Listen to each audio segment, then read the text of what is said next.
વિકાસ અમદાવાદની પ્રખ્યાત યુનિવર્સિટીમાં ભણતો હતો। એક દિવસ તેણે એક વૃદ્ધ મહિલાને બકરીઓ ચરાવતી જોઈ તો તેણે વૃદ્ધ મહિલાને કહ્યું કે મેડમ, તમારી કોઈ ઈચ્છા હોય તો જણાવો, હું તે પૂરી કરી દઈશ। તેણે કહ્યું, હું અમરનાથ યાત્રા કરવા માંગુ છું, પરંતુ મારી સાથે અમરનાથ યાત્રા પર જવાવાળું કોઈ નથી। તો વિકાસે તેની સાથે લગ્ન કરી લીધા અને કહ્યું કે અમરનાથ યાત્રા પૂરી થયા પછી તે તેને છૂટાછેડા આપી દેશે। પરંતુ અમરનાથ યાત્રાથી પરત આવ્યા બાદ તે વૃદ્ધ મહિલાએ કહ્યું, મને છૂટાછેડા ના આપ, તું જ્યાં ઈચ્છે ત્યાં જતો રહે। તો વિકાસ પાછો પોતાના શહેરમાં આવતો રહ્યો। 6 વર્ષ પછી વિકાસને તે વૃદ્ધ મહિલા વિશે ખ્યાલ આવ્યો તો તે તેને મળવા જતો રહ્યો, પરંતુ એવો જ તે ત્યાં પહોંચ્યો તો તેના પગ નીચેથી જમીન નીકળી ગઈ, કારણ કે ત્યાં 2 દિવસની મુસાફરી કર્યા પછી ટ્રેન આ સ્ટેશન ઉપર આવીને ઊભી હતી। વિકાસે ટ્રેનમાંથી નીચે પગ મૂક્યો અને આજુબાજુ એક નજર કરી તો વિકાસનું નસીબ પણ તેને ક્યાં લઈ આવ્યું હતું। તે ઉચ્ચ શિક્ષણ મેળવવા માટે પોતાના શહેરમાંથી અહીંયા આ શહેરમાં આવ્યો હતો। તેના 4 મિત્રો પણ સાથે હતા। એક નજર આજુબાજુ કરી તો બધી બાજુ દોડધામ હતી। બીજા શહેરમાં આવીને મન લગાવવું ખૂબ મુશ્કેલ હોય છે, પરંતુ આ મિત્રોનો મતલબ તો માત્ર શિક્ષણ મેળવવાથી જ હતો।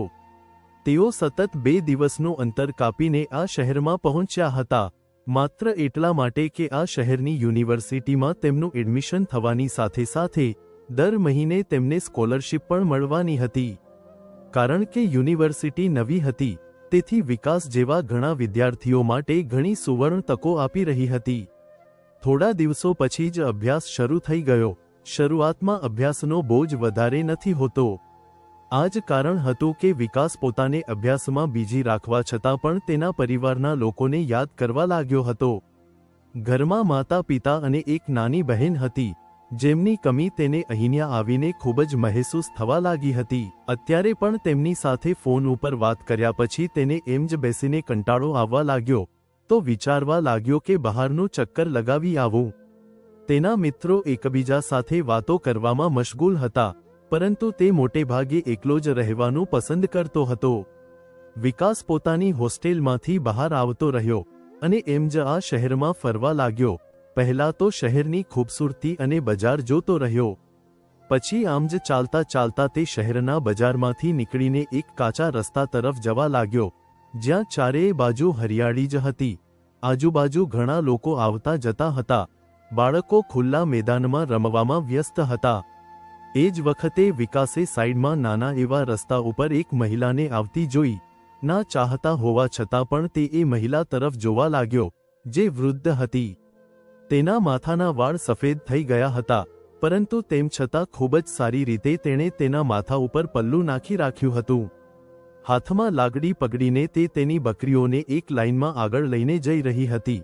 આટલી બધી બકરીઓ અને તે ફક્ત એકલી એ બધીને લાકડી વડે ઇશારો કરીને એક તરફ લઈને જઈ રહી હતી। તે દ્રશ્ય કંઈક એવું હતું કે વિકાસ ત્યાં જ ઊભો રહીને જોવા લાગ્યો। ત્યાં આસપાસ તેના સિવાય બીજું કોઈ નહોતું। તે બકરીઓ પણ જાણે તેના દરેક આદેશનું પાલન કરી રહી હતી। તે જો કહેતી કે આ બાજુ ચાલો તો તે બકરીઓ તો જાણે કોઈ મનુષ્યની જેમ તે બાજુથી ચાલવા લાગતી।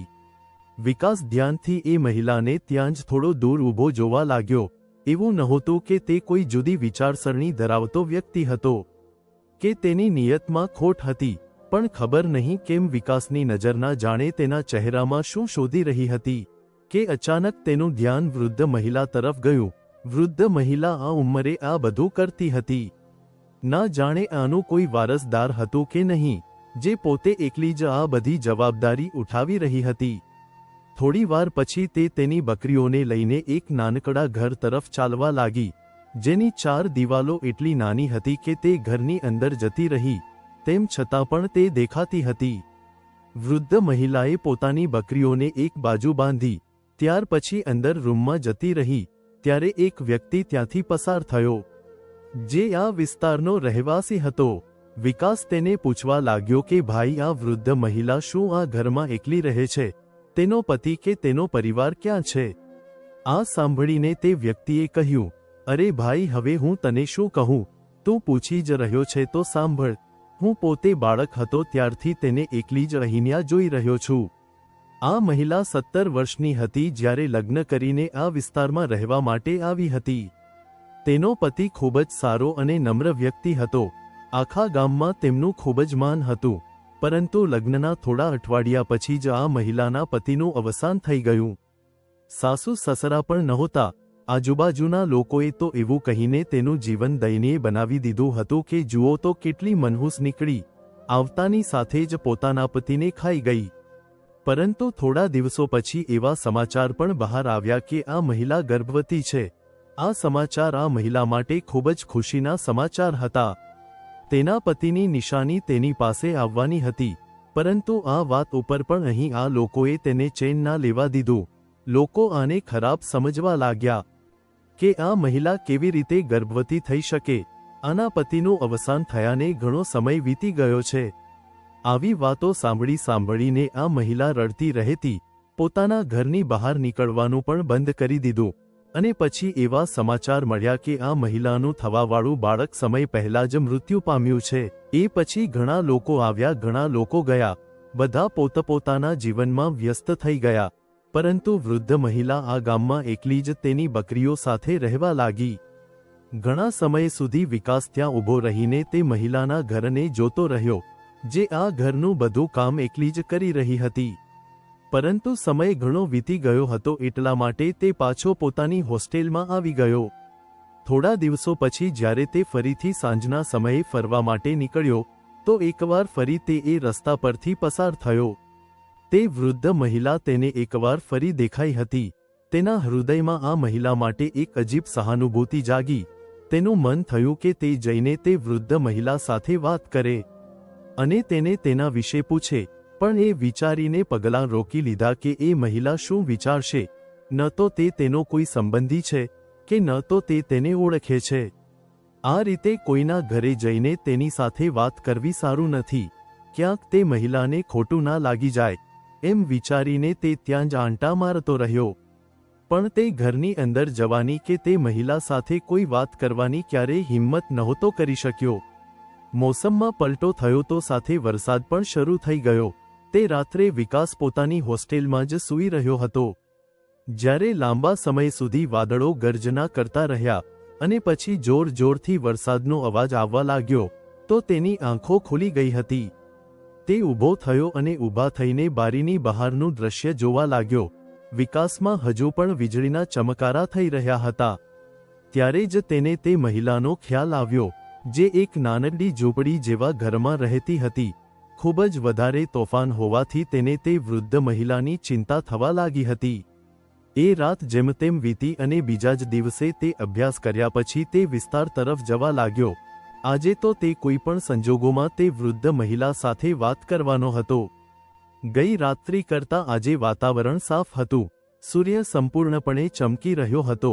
જેવો જ તે તેના ઘરની બહાર પહોંચ્યો તો વૃદ્ધ મહિલાએ ઘરમાં માટીથી ગારો બનાવીને રાખ્યો હતો, જે એકલી પોતાની છતને તેનાથી લીપી રહી હતી. પહેલા છત ઉપર માટી લીપતી, પછી તે સીડી પરથી નીચે ઉતરીને ફરીથી માટી ભરીને ઉપર લઈ જતી. વિકાસ ઘરમાં પહોંચ્યો અને વૃદ્ધ મહિલાને નમસ્તે કહ્યું.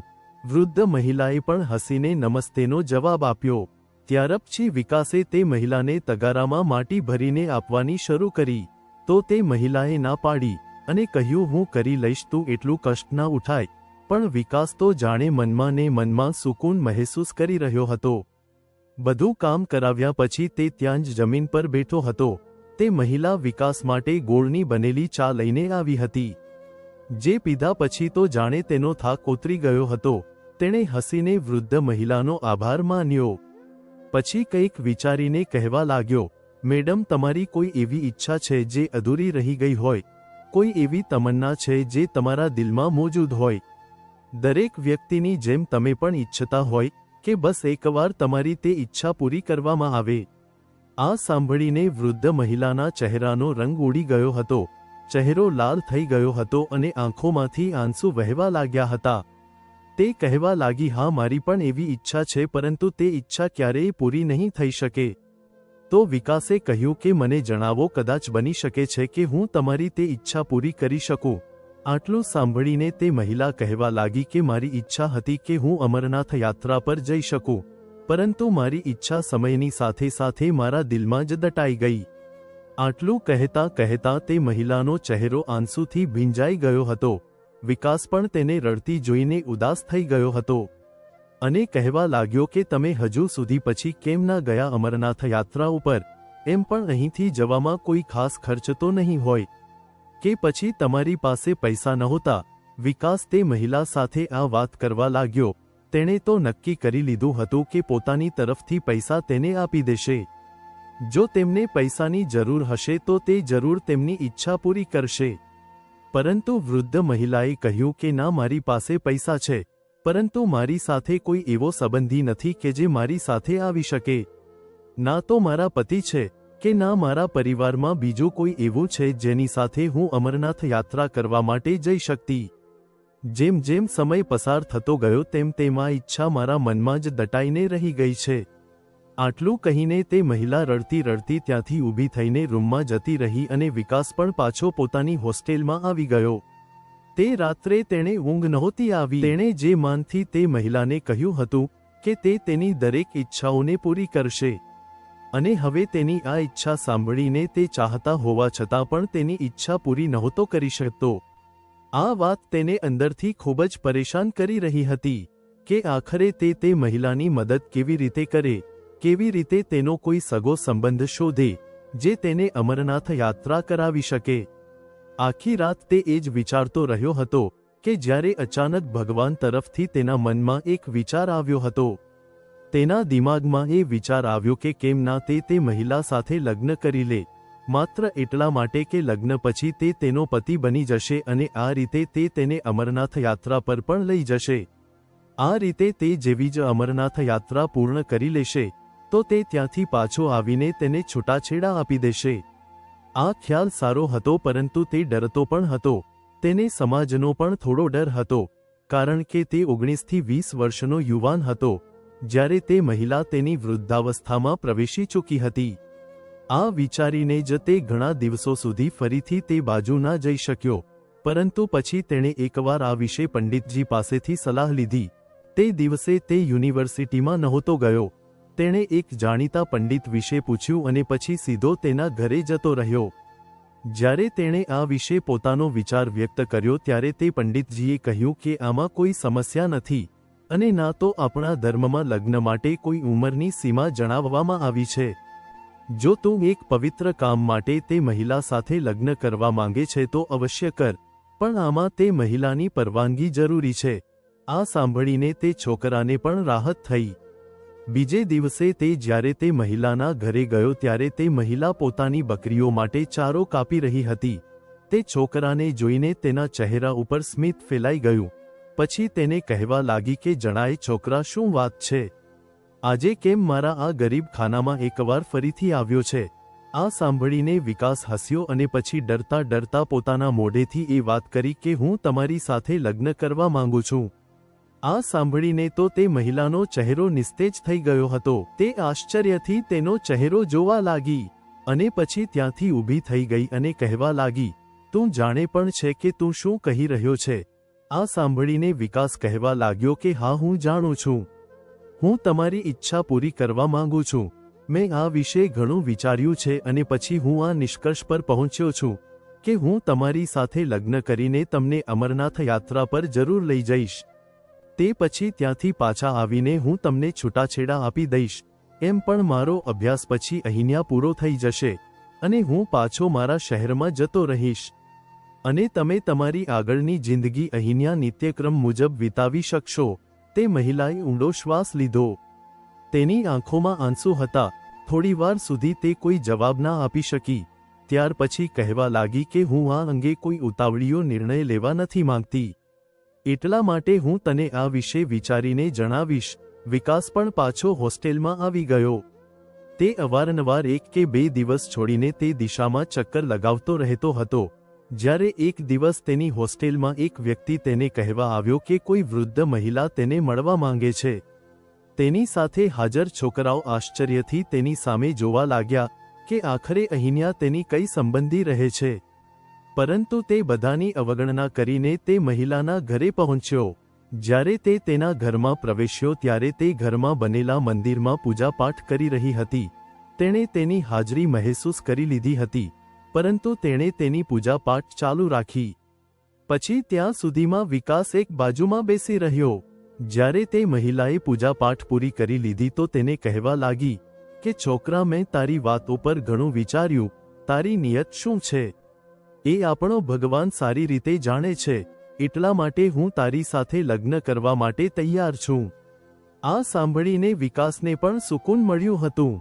બીજા જ દિવસે તેણે તેના મિત્રોને સાથે લીધા અને તે મહિલાને પણ પોતાની સાથે લઈને કોર્ટમાં ગયો, જ્યાં તેણે તે વૃદ્ધ મહિલા સાથે લગ્ન કરી લીધા. આ સંબંધ બંનેની મરજીથી થઈ રહ્યો હતો. એટલા માટે કોઈ પણ પ્રકારનો વાંધો ઉઠાવવામાં સક્ષમ ન હતું. લગ્ન પછી વિકાસ પાછો હોસ્ટેલમાં આવતો રહ્યો. થોડા દિવસો સુધી તો વિકાસ તે મહિલાના ઘરે ચક્કર લગાવતો રહ્યો. ક્યારેક તે તેને ઘરના કોઈ કામમાં મદદ કરાવતો, તો ક્યારેક તેના માટે કોઈ ખાવાનું લઈ જતો. દર વખતે તે મહિલાના પાડતી હતી કે તું મારા માટે કંઈ ના કર, મારે તારી પાસેથી કંઈ નથી જોઈતું. તે મારા ઉપર જે અહેસાન કર્યું છે તે જ ઘણું છે. થોડા અઠવાડિયા પછી જ તે બંને અમરનાથ યાત્રા માટે રવાના થઈ ગયા હતા. રસ્તામાં વૈષ્ણોદેવીનું મંદિર આવ્યું. ત્યાં જઈને તે લોકોએ માં વૈષ્ણોના દર્શન કર્યા. તે પછી તે લોકો અમરનાથ યાત્રા માટે નીકળી ગયા. ખૂબ લાંબી મુશ્કેલ યાત્રા પછી તે લોકો બાબા બર્ફાનીના દર્શન માટે પહોંચી ગયા. બધે દર્શન કર્યા પછી જ્યારે તે પાછા પોતાના શહેરમાં પહોંચ્યા તો તે મહિલા વિકાસનો આભાર માનવા લાગી. વિકાસ પાછો પોતાની હોસ્ટેલમાં આવી ગયો હતો, કારણ કે તે સમયે છૂટાછેડા વિશે વાત કરવી યોગ્ય નહોતી. બીજા દિવસે જ્યારે તે પાછો તે મહિલા પાસે ગયો તો કહેવા લાગ્યો કે તમારી સાથે લગ્ન કરવાનો એકમાત્ર હેતુ તમને અમરનાથ યાત્રા કરાવવાનો હતો. હવે તો તમારી આ ઈચ્છા પણ પૂરી થઈ ગઈ છે. એટલા માટે હું ઈચ્છું છું કે હવે તમને છૂટાછેડા આપી દઉં. આ સાંભળીને તો તે મહિલાનું મોઢું પડી ગયું અને કહેવા લાગી કે મને છૂટાછેડા આપવા જરૂરી તો નથી. હું તો તારા જીવનમાં ક્યારેય પણ કોઈ અડચણ ઊભી નહીં કરું. ના તારી પાસે મારો કોઈ ખર્ચ માંગી રહી છું, ના હું કોઈ પણ પ્રકારની કોઈ માંગ કરી રહી છું. તું ઈચ્છતો હોય તો અહીંયાથી પાછો જતો રે, ફરીથી અહીંયા ક્યારેય પાછો ના આવતો. જઈને લગ્ન કરી લે, પોતાનું ઘર વસાય. કાલે તારી પત્ની અને બાળકો હશે. મને તારાથી કે કોઈની સામે કોઈ ફરિયાદ નથી. અરે તારું તો મારા ઉપર બહુ મોટું અહેસાન છે, પણ એક વધુ અહેસાન મારા પર કરી દે કે મને છૂટાછેડા ના આપ. હું મારું ભાવિ જીવન તારા નામે વિતાવવા માંગુ છું. વિકાસે જ્યારે આ સાંભળ્યું તો તે આશ્ચર્યમાં પડી ગયો.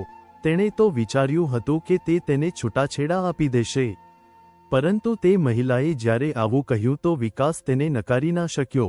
એમ પણ તે મહિલા કોઈ ખાસ ચાલાક કે હોશિયાર પણ નહોતી, જે ભવિષ્યમાં તેના માટે કોઈ સમસ્યા અથવા તો મુશ્કેલી ઊભી કરી શકે. એટલા માટે તેણે છૂટાછેડા ના આપ્યા અને પાછો પોતાની હોસ્ટેલમાં આવી ગયો.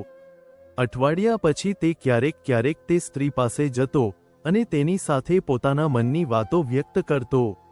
અને પછી જ્યારે તેનો અભ્યાસ પૂરો થઈ ગયો ત્યારે વિકાસ તેની ડિગ્રી લઈને પાછો પોતાના ઘરે જતો રહ્યો. ઘરે જઈને જ પોતાના માતા પિતાનો પ્રેમ જોયો તો જાણે તે તો બધું જ ભૂલી ગયો હતો. એ પણ ભૂલી ગયો કે તેની એક પત્ની પણ હતી, જેને તે છોડીને આવ્યો હતો. ઘણા વર્ષો આ રીતે જ વીતી ગયા. તેણે પોતાના માટે નોકરી શોધી લીધી અને પોતાના પરિવાર સાથે ખુશીથી રહેવા લાગ્યો. તેના લગ્નની વાત પણ આવી ગઈ, જ્યારે એકવાર તેના અમુક મિત્રો તેને મળવા આવ્યા અને હસી મજાકમાં એવું કહેવા લાગ્યા કે તારી પહેલી પત્નીની કેવી હાલત છે, તું તો જાણે તેને ભૂલી જ ગયો છે. તેઓ તેની સાથે વૃદ્ધ મહિલા વિશે મજાક કરવા લાગ્યા હતા. આ વાત ઉપર વિકાસ હસી પડ્યો અને કહેવા લાગ્યો કે હું તો ભૂલી જ ગયો હતો કે મેં તે મહિલા સાથે લગ્ન પણ કર્યા હતા. ત્યારે તેના મનમાં અચાનક ઈચ્છા જાગી કે તે એકવાર ફરી જઈને પોતાની તે પત્નીને મળે. ના જાણે કેમ તેને તેની ખૂબ જ યાદ આવવા લાગી. જે પણ હતું તે તેની પત્ની હતી અને તેની સાથે તે સહાનુભૂતિ રાખતો હતો. બીજા જ દિવસે તેણે ત્યાં પાછા જવાનું નક્કી કર્યું. તે ફરીથી ટ્રેનમાં બેઠો અને 2 દિવસની મુસાફરી કરીને તે વિસ્તારમાં પહોંચી ગયો. જ્યારે તે ઘરની બહાર પહોંચ્યો તો તે ઘરે તાળું લાગેલું હતું. આખરે 5-6 વર્ષ વીતી ગયા હતા. ક્યાંક તે વૃદ્ધ મહિલાનું કોઈ સંબંધી આવીને તેને લઈ તો નહોતું ગયું ને? આ વિચારીને જ્યારે તેણે આજુબાજુના ઘરના લોકોને પૂછ્યું તો જે વાત તેઓએ જણાવી તે સાંભળીને વિકાસના પગ નીચેથી જમીન સરકી ગઈ હતી. તેઓએ જણાવ્યું કે તે મહિલાનું તો 2 વર્ષ પહેલા અવસાન થઈ ગયું છે. આખું ગામ ભેગું થઈ ગયું હતું, કારણ કે બધા જાણતા હતા કે તે મહિલાએ અમરનાથ યાત્રા કરવા માટે આ છોકરા સાથે લગ્ન કર્યા હતા. ત્યારે જ એક વૃદ્ધ વ્યક્તિ જે આ વિસ્તારના મંદિરના પૂજારી હતા તે ચાલતા ચાલતા વિકાસ પાસે આવ્યા અને કહેવા લાગ્યા કે આ લે તારી અમાનત. વિકાસે જ્યારે જોયું તો તે ચાવી હતી તે મહિલાના ઘરની અને કહેવા લાગ્યા તારી પત્નીની દરેક વસ્તુનો વારસદાર હવે તું જ છે. આ ઘર પણ તારું છે. મેં તે મહિલાના અંતિમ સંસ્કાર પછી આ ઘરને તાળું મારી દીધું હતું અને એ ભરોસે હતો કે જો કોઈ તેનો વારસદાર આવશે તો તેને આપી દઈશ. વિકાસે તે ચાવી લીધી અને પછી ના ચાહતા હોવા છતાં પણ ઘરનો દરવાજો ખોલીને અંદર દાખલ થઈ ગયો. તેને એવું લાગ્યું કે જાણે અત્યારે પણ તે મહિલા અહીંયા બેસીને બકરીઓ માટે ચારો કાપી રહી હશે, જેમ તે તેને અંદર મળતી હતી. તેની આંખોમાં આંસુ હતા. તે ચાલતો ચાલતો અંદર ગયો અને રૂમનો દરવાજો ખોલ્યો. રૂમમાં હાજર તમામ વસ્તુઓ જેમ હતી તેમ જ પડેલી હતી. ત્યાર પછી તેની નજર એક બેગ ઉપર પડી. તેણે જેવું જ બેગ ખોલ્યું તો તેમાં અમુક કપડાની સાથે અમુક કાગળો પણ હાજર હતા જે જમીનના હતા, જેની સાથે એક પત્ર પણ હતો કે મારા પછી મારી આ જમીનનો માલિક મારો પતિ હશે. આ વાંચીને તો વિકાસના હોશ ઉડી ગયા. તેણે તો વિચાર્યું પણ નહોતું કે તેની આ નેકી આ રીતે તેની સામે આવશે. તે જમીન તે મહિલાને તેના કાકા પાસેથી મળી હતી, કારણ કે કાકાને કોઈ સંતાન નહોતું. તે જ તેમની મિલકતની વારસદાર હતી. તે મહિલાએ પોતાની જમીન વિકાસના નામે કરાવી દીધી હતી. તે બધા કાગળો લઈને ત્યાંથી પાછો પોતાના ઘરે જતો રહ્યો. આ પહેલા તો તેણે પોતાના માતા પિતાને આ વિશે કંઈ નહોતું જણાવ્યું, પરંતુ હવે જ્યારે તેણે આ વિશે જણાવ્યું તો તેના માતા પિતા પોતાના પુત્રને ગળે લગાવીને કહેવા લાગ્યા કે ખરેખર તે ખૂબ સારું કામ કર્યું, ભલાઈ પણ કરી અને બદલામાં લાલચ પણ ના રાખી. આ જ કારણ છે કે ભગવાને તને આ ઇનામ આપ્યું છે. જ્યારે આ જમીનની તપાસ કરવામાં આવી તો તે જમીન દિલ્હીની નજીકની હતી, જેની કિંમત 3 કરોડ રૂપિયા હતી. આ બધું હવે વિકાસનું હતું, જે માત્ર ને માત્ર તે મહિલાના કારણે જ તેને મળ્યું હતું. ભગવાને તેના પુણ્યનો બદલો તેને આપી દીધો હતો. ખરેખર પુણ્ય કર્યા પછી તેને ભૂલી જવું જ સારી વાત છે. પુણ્ય અને અહેસાનનું ફળ કોઈ આપે કે ના આપે, પરંતુ આપણો ભગવાન તો આપે જ છે.